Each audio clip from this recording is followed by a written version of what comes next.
And writes Matt Dow, I hope you don't get jet lag because next we head back to Lompoc, California. Geez, Dodger couldn't get this in before Spatula got his in. Uh, TSA is kind of a hassle.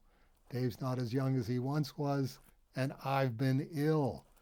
I hope we get a dinner on this imaginary flight. Well said.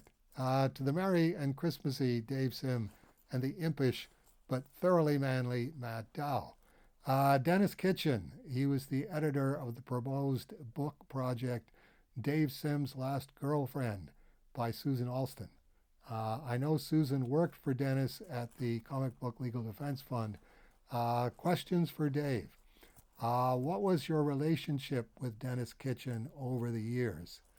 And over the years, I would say I was always aware of Denis as an underground publisher was always what I thought of him as, and then of course noticed when he started publishing things like Steve Canyon and The Spirit, going, this guy has a pretty wide range of interests and a pretty wide range of aptitudes. So one of those people to watch out for, as he's doing good in the comic book field, and I would assume is going to continue to do good in the comic book field. And then, of course, when I started going out with Susan, that was at the same time that Denis Kitchen or Kevin Eastman sold Tundra to Denis Kitchen for $1. Basically, just take this off of my hands. This has gotten way out of any control I could have. You know what you're doing. Can you do that with Tundra and do it with Kitchen Sink at the same time? And Denis did a very good job on that, I must say. So because I was, flying to Northampton, Massachusetts, once a month, every 3 weeks, that was about the average for 4 years. I got to know Denis a little better. Any idea why Denis thought this was a good idea? Well, let's go with Matt says first. So Matt, if you're recovered enough from your trip to Lurch County, and here starts from as long time please holders know, and finishes off with I wonder if that guy has anything left. Okay, you go, Matt. As longtime please holders know, my mother went to college with Denis Kitchen, and when he and his on-again, off-again girlfriend were on and off again, he asked my mom out. And if she didn't know that they weren't as off again as Denis thought and turned him down, he may have eventually become my dad. And in that bizarre alternate universe, I have no idea who would have taken over a muck from Tim, but I bet I'd had to try to sell remanded copies of Dave Sim's Last Girlfriend at cons until they were gone. That reality's Matt also probably has a drinking problem too. But Will Eisner might have been his godfather, so maybe not. Incidentally, my friend Kevin knows a guy who worked at Kitchen Sink and was helping him sell a bunch of his stuff from there, like signed Will Eisner proofs and stuff. I wonder if that guy has anything left. Anyway, Mike had a question back there. You might want to circle back to that, Dave. And I will indeed circle back to the question. Any idea why Denis thought this was a good idea? I think it was chivalry on his part. That obviously, Susan and I had been together for 4 years. I had come up with what I thought was an innovative way to do a relationship where we would agree to be exclusive, with each other for a fixed period of time. Uh, 4 months, 6 months, whatever it was, and I would decide, okay, it's now November. Uh, I'm going to renew through until next March, and then it will be your turn to decide whether to renew and how long to renew for. Figuring that this would be a good vital sign. If the other person just wants to renew for a month, relationship's probably not going very good. Or if the person goes, that'll do it for me, then also not going very good. And that had happened where I went, no, there's just too much downside to this, and not enough upside as far as I'm concerned. So I, I, we were going to renew on Susan's birthday, which is April 1st, April Fool's Day. And I said, I'm not going to be renewing. That'll do it for me. And obviously, Susan wasn't very happy. I mean, I wasn't terrifically happy either, but it was. I've tried as many of these as I can do, and I think I'm just not a boyfriend. I'm not a husband, and I have to stop doing this. I have to stop going. Well, maybe this time it'll be different. But because Denis did know Susan well, and she wasn't the executive director of the Comic Book Legal Defense Fund, but she was still associated with the Legal Defense Fund, and I'm sure they would see each other socially. Northampton's about the size of a postage stamp, so it's not unusual to see people that you know with more frequency than you would if you were living in Manhattan.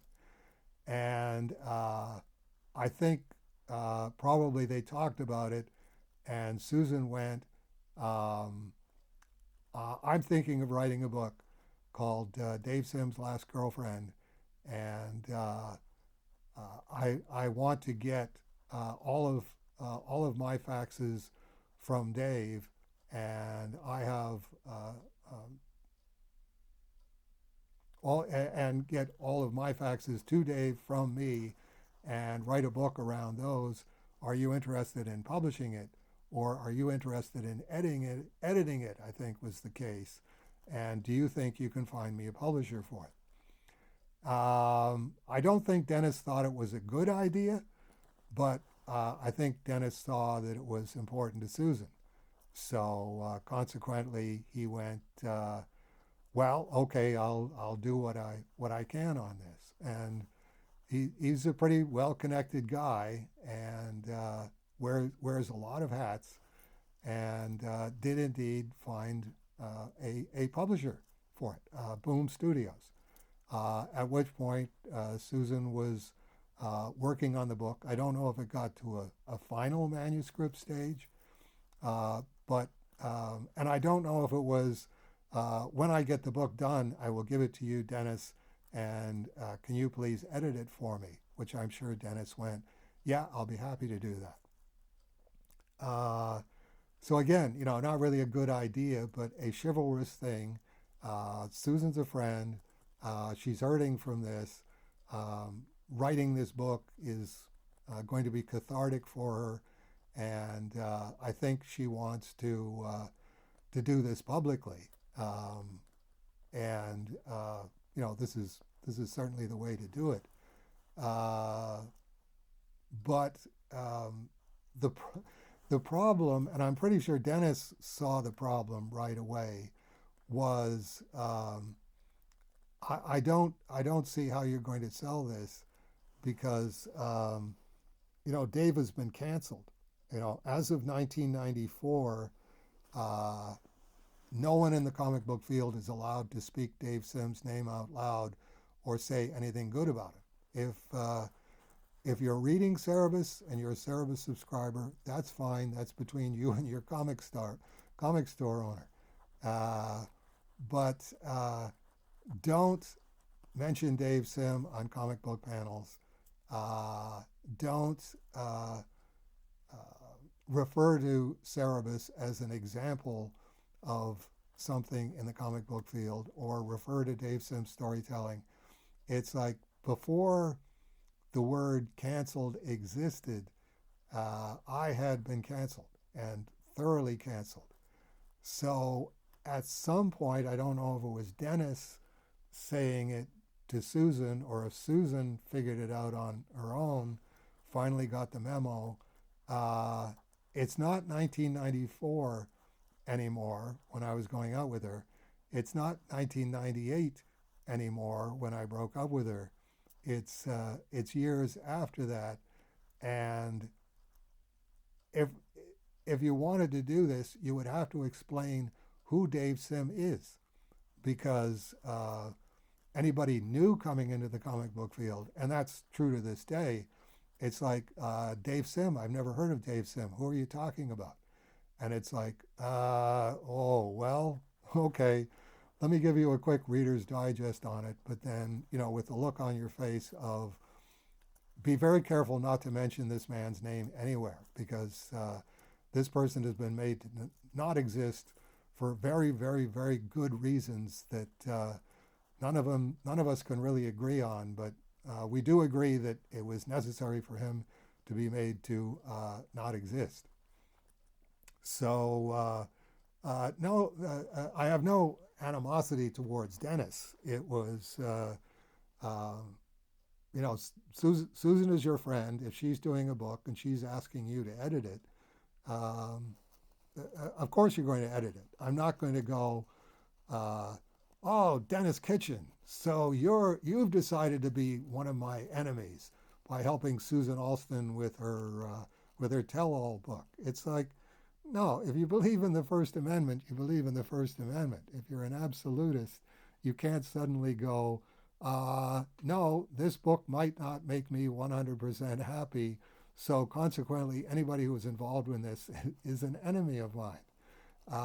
Same thing that Denis Kitchen uh, got got a very relatively lucrative um, outlet for Cerebus with ProQuest, which wasn't called ProQuest at the time, where they sell complete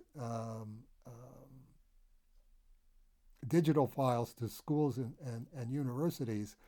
And he did one for underground comics and said, are you willing to put Cerebus in this? And it's like, sure. He said, I can't guarantee what you're going to get out of it, but you will get money out of it. Aardvark Vanaheim will get money out of it. And that's true to this day. So, I'll always be grateful to Dennis for that. Uh, I'm not, I'm not one of these your friend, absolute foe type of people. It's like, Dennis and I will have things that we agree on. Dennis and I will have things that we don't agree on. Dennis and I will have things that we can work on together. And there are other things where Dennis and I just, we're just getting on with our lives. So it's it was a good idea from all of the perspectives that Dennis would have brought to the equation. Where, well, to whatever degree I don't want to rub Dave Sims fur the wrong way, it's like Susan's a friend. She wants help with this.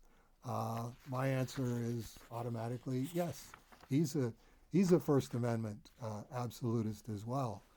Um, so, I will go ahead and do this. And if Dave Sim has a problem with that, Dave Sim will just have to have a problem with that.